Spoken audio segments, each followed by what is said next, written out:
దగ్గర విజయ్ కుమార్ గారు మనతో సింగళూరు వెంకటేష్ గారు రాజకీయ విశ్లేషకులు అదేవిధంగా సుప్రీంకోర్టు అడ్వకేట్ సింగళూరు వెంకటేష్ గారు గుడ్ మార్నింగ్ అండి. గుడ్ మార్నింగ్ బ్రహ్మనాయుడు గారు. ప్రైమ్ లైన్ వీక్షకులకి అలాగే ప్యానెల్లో ఉన్న సోదరులకు కూడా వెరీ గుడ్ మార్నింగ్ అండి. సో మొత్తానికి వైకాపా అధినేత రాజకీయ భవిష్యత్ అనేది ప్రశ్నార్థకంగా మారింది. మరి ఆయన చట్టసభకి వెళ్లాల్సినటువంటి పరిస్థితి ఖచ్చితంగా ఉంది. అయితే అసెంబ్లీకి వెళ్ళే ఆలోచన లేనట్టు తెలుస్తూ ఉంది. సో పార్లమెంటుకి వెళ్తారు అనేటువంటి చర్చ మొదలైంది. దానికి సంబంధించి ఇంతవరకు వైకాపా నుంచి ఎవ్వరూ కూడా బయటకు వచ్చి ఇది తప్పు లేదా ఇది కరెక్టు, ఆయన అసెంబ్లీకి వస్తారు లేదా ఆయన అసెంబ్లీకి రారు అని ఎవరు కూడా దీని మీద స్పందించేటువంటి పరిస్థితుల్లో లేరు. చీమ చిటుక్కుమన్న వెంటనే స్పందించేటువంటి వైకాపా పార్టీ కానీ ఆ పార్టీ యంత్రాంగం కానీ ఇంత పెద్ద ఇష్యూ ఒక సాక్షాత్ ఒక పక్క రాష్ట్ర ముఖ్యమంత్రి వచ్చి మరి ఈ ఇష్యూ మీద మాట్లాడినప్పటికీ కూడా కనీసం స్పందించే పరిస్థితుల్లో వైఎస్ఆర్ కాంగ్రెస్ పార్టీ లేదంటే ఏం జరుగుతోంది పార్టీలో అని అనుకోవాలి వెంకటేష్ గారు?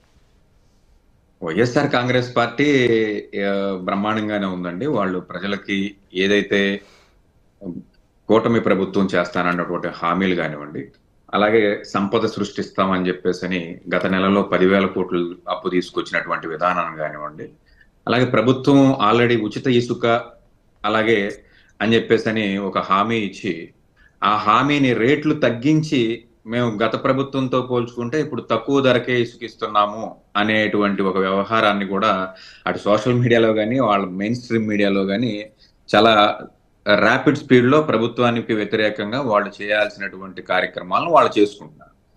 రెండో విషయానికి వచ్చినట్లయితే ఏదైతే పక్క రాష్ట్ర ముఖ్యమంత్రి గారు గౌరవ ముఖ్యమంత్రి గారు అనుమోల్ రేవంత్ రెడ్డి గారు ఆయన ఏదో ఆయనకి సంబంధించినటువంటి ఒక ప్రెడిక్షన్ ని ఆయన చెప్పడం జరిగింది. దాన్ని ఖండించాల్సినటువంటి విషయం ఏముంది అసలు? ఇప్పుడు రేవంత్ రెడ్డి గారు వచ్చారు, ఆయన వచ్చినప్పుడు ఉండకుండా ఈయన ఎంపీగా వెళ్తాడు, మాకు ఇన్ఫర్మేషన్ ఉంది అని చెప్పాడు.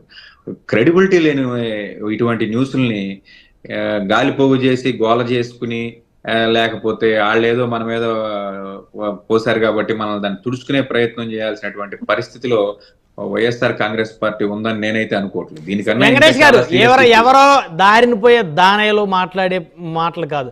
సాక్షాత్తు తెలంగాణ రాష్ట్ర ముఖ్యమంత్రి రేవంత్ రెడ్డి గారు వచ్చి ఆంధ్రప్రదేశ్ వచ్చి వైఎస్ఆర్ జయంతికి హాజరయ్యి కడప పార్లమెంటు స్థానానికి ఉప ఎన్నికలు జరుగుతాయి అనేటువంటి వార్త నేను విన్నాను సోషల్ మీడియాలో. అదే కనుక నిజమైతే ఖచ్చితంగా నేను కడప పార్లమెంట్లోని ప్రతి గ్రామం తిరుగుతాను, షర్మిలా గారిని గెలిపిస్తానని చెప్పేసి మాట్లాడిన తర్వాత కూడా స్పందించలేదంటే ఇంకా దానికి అర్థం లేదు. ఇంకా ఎవరో మీరు లేకపోతే ఇంకొకరో సాధారణమైనటువంటి ఒక పార్టీ ప్రతినిధులు మాట్లాడిన మాట కాదు అది. పక్క రాష్ట్ర ముఖ్యమంత్రి మాట్లాడారు. స్వయాన వారి జగన్మోహన్ రెడ్డి గారి నాన్నగారి జయంతి ఉత్సవాల్లో మాట్లాడారు. వాళ్ళ నాన్నగారి అనుచరులు అన్యాయులను పక్కన పెట్టుకుని మాట్లాడారు. వాళ్ళ సోదరు పక్కన పెట్టుకుని మాట్లాడినటువంటి మాటలు ఇవి ఎలా కొట్టి పారేస్తారు ఈ మాటలు? ఇదే అంశము వేరే పార్టీల మధ్య జరిగితే ఈ పార్టీకి వారు కానీ వారికి సంబంధించిన మీడియా కానీ ఎంత ఇదిగా మాట్లాడేది. రేవంత్ రెడ్డిని వదిలితే 100 చెబుతాడు. రేవంత్ రెడ్డి మాటలకి క్రెడిబిలిటీ ఎక్కడ ఉందండి? రేవంత్ రెడ్డి చెప్పాల్సింది ఏంటంటే 50 లక్షలు నేను ఇవ్వలేదు, నాకే 50 లక్షలు ఇవ్వబోయాడు అని చెప్పినట్లయితే కాస్త నమ్మే విధంగా ఉండేది. అలాగే ప్యానెల్లో ఉన్న మిగతా పార్టీ ప్రతినిధులు కానివ్వండి, మీరు కానీ చెబితే ఈ రాష్ట్రం యొక్క భవిష్యత్తు గురించి 24 గంటలు అవిశ్రాంతంగా శ్రమిస్తారు కాబట్టి మీరు చెబితే అది ఆథెంటికేషన్ గా ఉంటది. రేవంత్ రెడ్డి మాటలకి ఆంధ్రప్రదేశ్ రాజకీయాలకి సంబంధం ఏంటండి?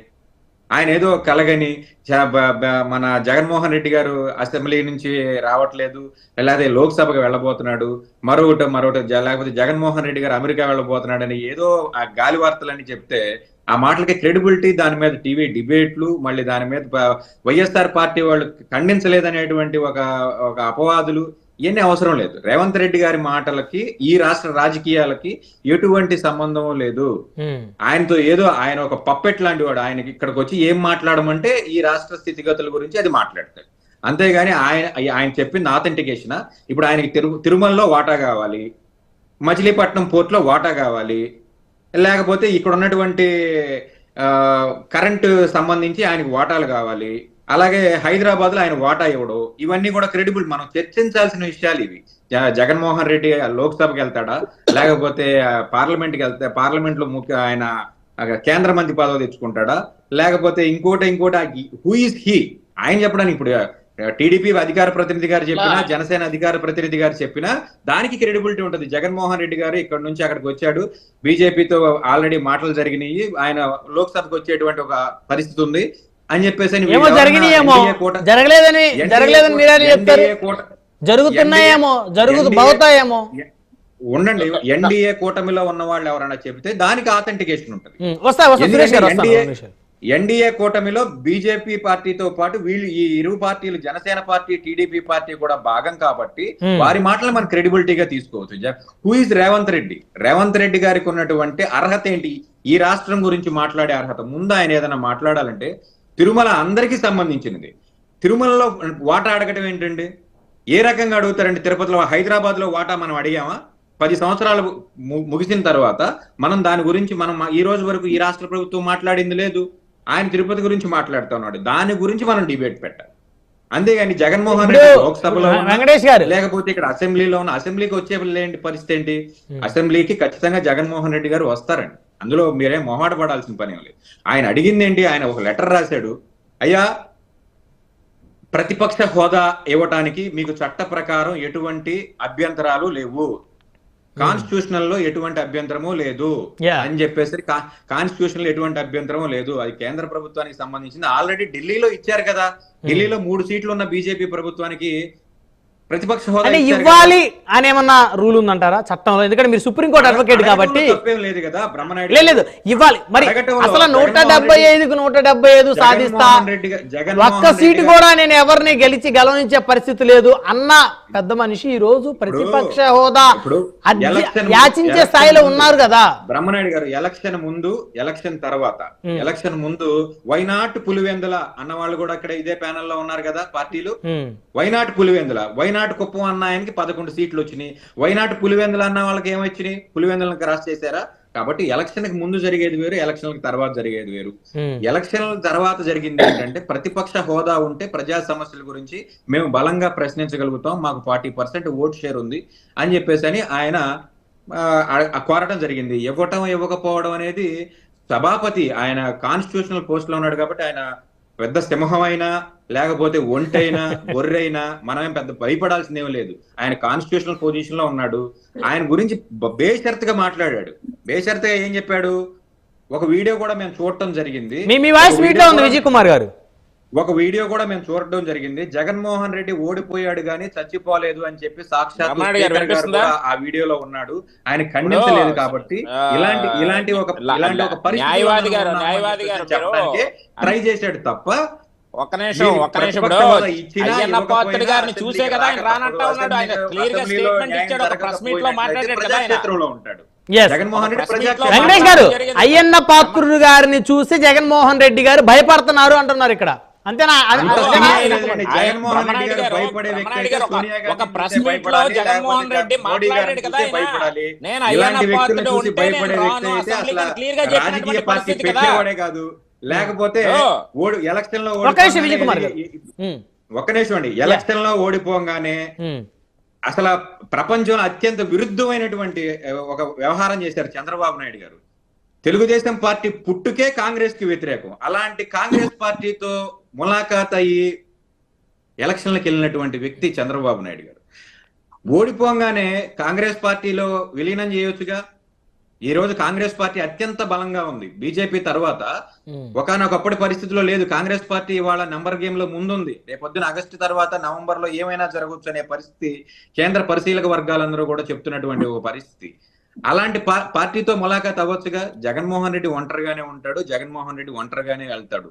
కాబట్టి అసెంబ్లీకి వెళ్తారనుకోవచ్చా? ఖచ్చితంగా వెళ్తారండి, మీకు అందులో డౌట్ ఏం లేదు. జగన్మోహన్ రెడ్డి గారు ఖచ్చితంగా అసెంబ్లీకి వెళ్తారు. అసెంబ్లీలో ప్రజా సమస్యలను పరిష్కరించే పరిస్థితి ఆయనకి కానీ లేని పక్షంలో ఆయన ప్రజల్లో ఉంటాడు. ప్రజల్లో వచ్చి పాదయాత్ర చేస్తారనుకోవాలా? మనం ఆశ్చర్యపోవాల్సిన పని లేదు. పాదయాత్ర అనుకోవాలా సార్? ఈ వాట్ ఎవర్ ఇట్ మేబీ, పాదయాత్ర అనుకోండి, బస్సు యాత్ర అనుకోండి, లేకపోతే హెలికాప్టర్ యాత్ర అనుకోండి, ఏదైనా అనుకోండి, ఆయన ప్రజల్లో ఉంటాడు. హెలికాప్టర్ ముఖ్యమంత్రిగా ఉంటప్పుడు హెలికాప్టర్ యాత్రలు చాలా చేశాడు. ముఖ్యమంత్రిగా ప్రోటోకాల్ సార్, అది ప్రోటోకాల్. చంద్రబాబు నాయుడు గారి వాళ్ళ ఆన్ రోడ్ మీరు కొంచెం స్థాయికి తగ్గ మాటలు మాట్లాడాలి.